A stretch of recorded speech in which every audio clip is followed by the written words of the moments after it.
Good morning, শুভ সকাল। প্রথমে করলাম 2 কাপ গ্রিন টি।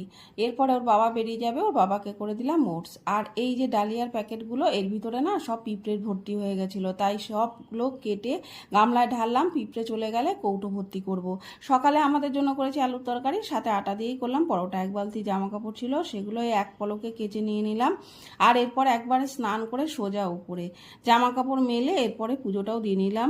অনলাইনে কিছু জিনিস এসেছে, এই যে আমাদের বেঁচে থাকার রসদ বলতে পারেন। এখন মোটামুটি প্রতিটি মানুষের ঘরের একই গল্প, সুস্থ থাকাটা হয়ে গেছে অস্বাভাবিক, আর অসুস্থ থাকাটাই যেন স্বাভাবিক। খাবারের থেকে ওষুধই লাগে বেশি।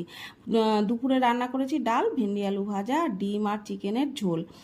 তবে এই গরমে ডাল ভাতই শ্রেষ্ঠ খাবার। বিকেলে ছাদে গিয়ে দেখলাম সমস্ত গাছগুলো নুয়ে পড়েছে জলের অভাবে।